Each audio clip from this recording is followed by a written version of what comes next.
Alhamdulillah wa kafa wa salatu wa salam ala nabina al-Mustafa amma ba'd.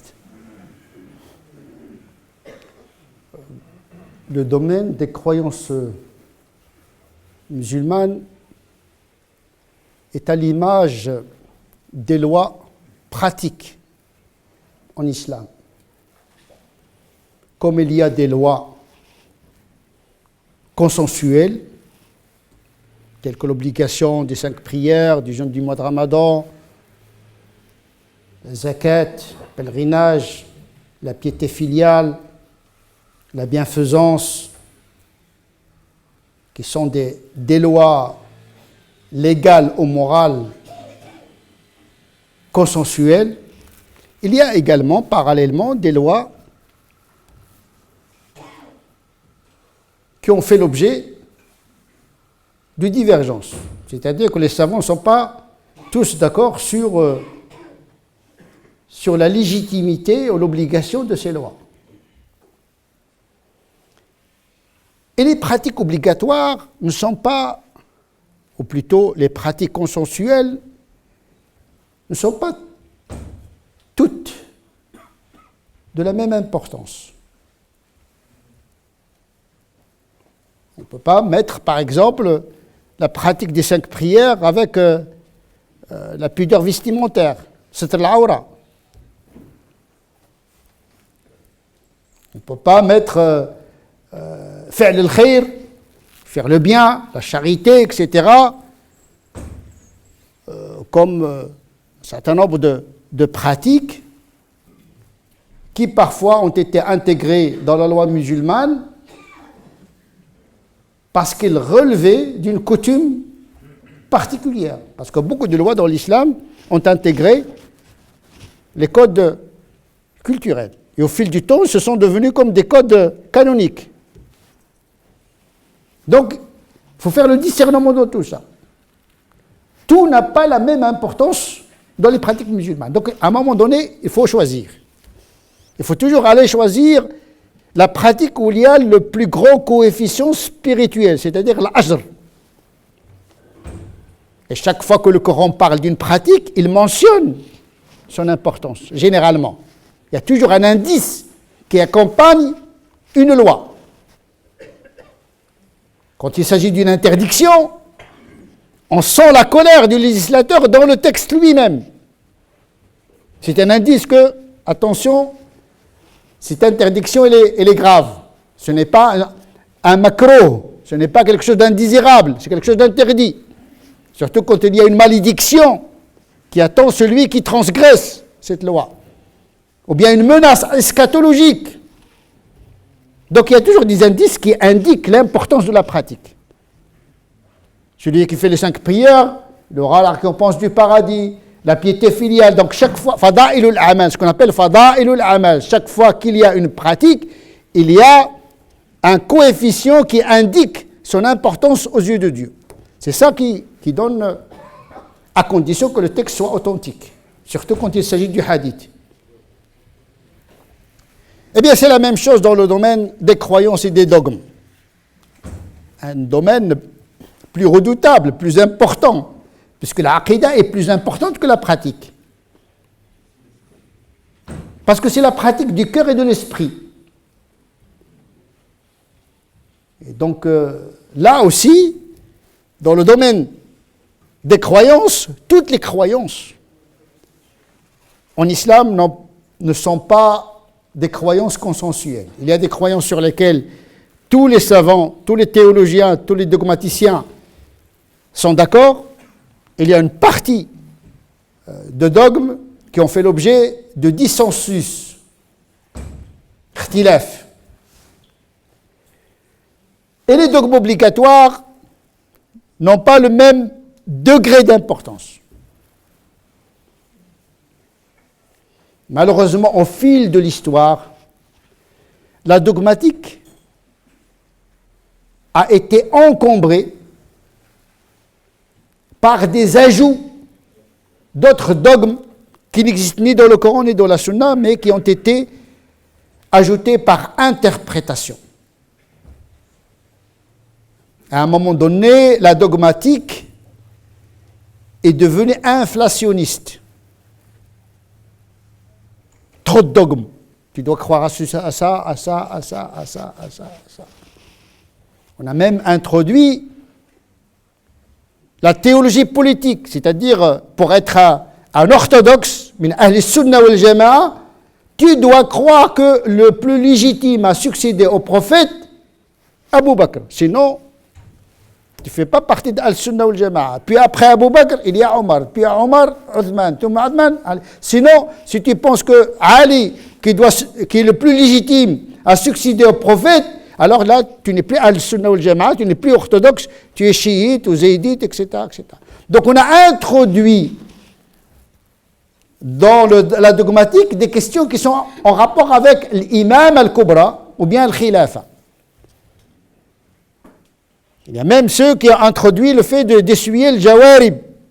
Tu dois croire pour être al-sunnah ou al-jama'a, contrairement aux chiites, toujours la dogmatique, surtout de l'orthodoxie, extensive, chaque fois qu'il y a un soupçon d'hérésie dans la société, on invente un dogme pour faire face à cette hérésie. Mais à chaque fois qu'il y a une pensée, une idéologie, une pratique nouvelle, on doit ajouter des croyances nouvelles, on va encombrer l'esprit du musulman. On va même perturber sa foi. Actuellement, on parle de la théologie, plutôt la théorie de l'évolution. Et on entend des imams, des religieux, des prédicateurs, que je qualifie d'ignares, qui ont introduit la théorie de l'évolution dans la dogmatique. Dans le sens où le musulman qui croit que cette théorie est juste, il ne serait plus musulman parce qu'il contredit la théologie de la création de Dieu. Rien à voir.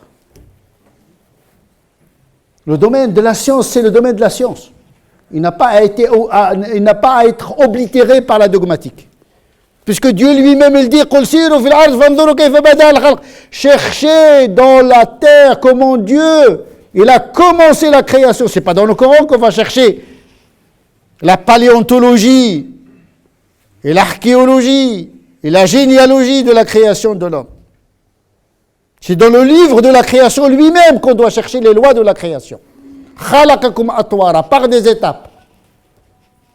Et donc, chaque fois qu'il y a une idéologie, une théorie scientifique, une idée nouvelle, il y a des gens qui sont là pour les gardiens du temple. On va préserver la foi musulmane, donc on doit faire un bouclier dogmatique pour préserver la foi des musulmans. Alors que ces boucliers finissent par asphyxier la foi musulmane. Plus on multiplie les obligations dogmatiques, plus on perturbe la foi. Et donc il faut faire le tri. Il faut simplifier. Il faut aller vers l'essentiel. Et l'essentiel, il est résumé dans Hadith Jibril. Les 6 piliers de la foi. L'unicité de Dieu, l'Iman billah, les anges, qui symbolisent la pureté. Presque une foi optimiste. On n'a pas à croire au diable. Dans les 6 piliers, il n'y a pas le diable. Il y a Dieu, bon, le malaïka, bon, le kutub, c'est du bien, les prophètes, c'est du bien. C'est-à-dire que le credo, il est un credo d'une dogmatique optimiste. Et pas celle de la superstition qui voit le mal partout, les shayatines, les djinns. Aujourd'hui, les gens parlent plus des djinns, mais l'effet des djinns sur les humains que le pouvoir de Dieu sur le monde. Au lieu d'expliquer les choses par l'action de Dieu dans le monde, ils veulent expliquer l'action dans le monde par l'effet de l'action des hommes et des djinns. C'est pour cette raison qu'il y a une simplification pour aller vers l'essentiel. Attention, il y a des croyances, mais attention, ces croyances, ils doivent être intégrées dans les grandes croyances, c'est-à-dire l'unicité de Dieu, les anges, les livres, puisque les livres, c'est le mode de communication de Dieu avec les hommes. Il ne s'agit pas d'un Dieu distant, lointain, qui ne s'intéresse pas aux hommes. Non, il a envoyé des livres. Il s'intéresse à la condition. C'est un Dieu existant, communicant et exigeant. Il attend un retour. Il aurait pu être tout seul dans le monde, il n'a pas besoin. Il ne souffre pas de la solitude, Dieu. Et donc le fait de créer l'homme et de communiquer avec lui, c'est élever son rang dans l'ordre de la création. Le Kutub. Et pas un livre, mais avec des modèles, les prophètes. Le jour du jugement dernier. Et le destin comme incarnation d'un pouvoir absolu de Dieu quant à son action dans le monde visible et invisible. Au-delà des médiations causales, puisque, subhanahu wa ta'ala, il est la cause incausée. Il n'a pas de cause, c'est lui la cause, mais qui agit à travers des lois et des causes. Tous les pouvoirs des hommes et des djinns sont intégrés dans le destin, c'est-à-dire dans le pouvoir de Dieu.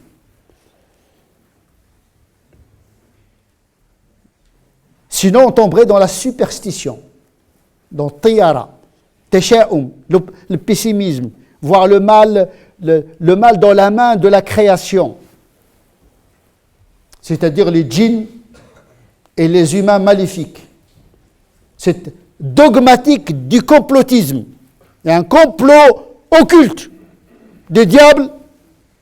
En vérité, l'effet du diable il est minime. Il ne faut pas lui donner de pouvoir plus qu'il en faut. Le pouvoir des hommes également. Cet esprit qui circule chez les musulmans, il y a un complot juif, maçonnique, chrétien. Il y a des gens qui dirigent le monde. Et où est-ce qu'il est Dieu dans tout ça? Quand même, à un moment donné, on tombe dans une hérésie. Un pouvoir occulte. Il y a des gens qui ne sont que des marionnettes en réalité. Donc on sombre dans un déterminisme. De toute façon, le pouvoir est ailleurs. Oui, le pouvoir est ailleurs, mais c'est ailleurs, c'est Dieu. Et donc, toute la dogmatique est simplifiée dans ces 6 piliers de la foi. Lesquels piliers de la foi sont résumés dans 3 dogmes essentiels. L'unicité de Dieu, qui est le dogme des dogmes. Qulillah. Ça suffit. Le prophète n'est qu'un indicateur. Mais l'objectif, c'est Dieu.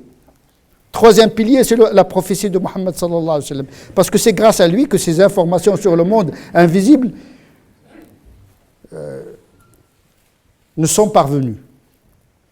Et puis le 3e dogme essentiel, c'est le jour du jugement dernier. C'est-à-dire que ce Dieu duquel nous venons, c'est à lui que sera notre retour. Et la boucle est bouclée. Le jour dernier, c'est la boucle. Le reste, c'est secondaire.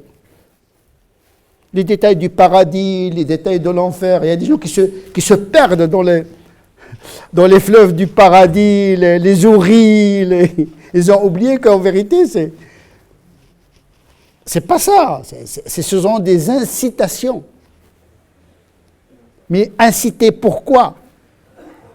Pour atteindre la satisfaction de Dieu, puisque après avoir cité Azwajun mutahhara wa jannatun tajri wa ridwanun min Allahi akbar, ce qui est le plus grand dans la croyance, dans l'au-delà et dans le paradis, c'est la bénédiction de Dieu. C'est la rencontre de Dieu lui-même, subhanahu wa ta'ala. C'est énorme.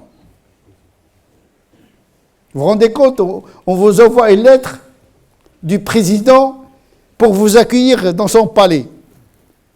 Je vous assure, pendant un mois, vous n'allez pas dormir. Qu'est-ce que je vais faire? Je vais m'habiller, quel parfum je vais faire, etc. Comment je vais parler. Donc, on se prépare pour cette rencontre. Que dire d'Allah subhanahu wa ta'ala?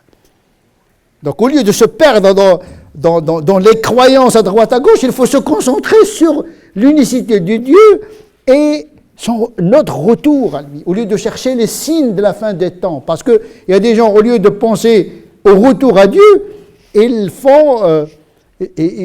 ont créé un observatoire des signes de la fin des temps. Ils veulent expliquer le monde par les signes annonciateurs de la fin des temps. C'est devenu une matière de croyance. C'est devenu une pratique religieuse pour eux. Traquer les signes de la fin des temps. Et vous voyez ça dans l'Internet, des conférences, des discours, des théologies sur les signes de la fin des temps. Mais nous sommes tous des signes de la fin des temps. Parce que les gens pensent que le signe de la fin des temps, il est négatif. Non. La fin des temps a commencé dès la création déjà. Parce que pour Dieu, la fin et le début, c'est la même chose.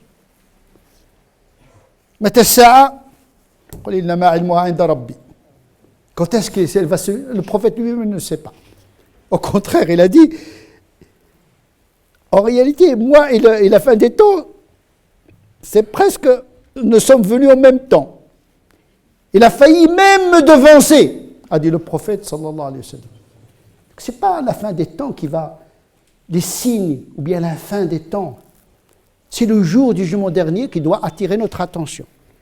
Parce que dès notre mort, c'est la fin de notre temps. Et donc les dogmes, la aqaïd, ça s'organise, ça se concentre. On doit aller vers l'essentiel.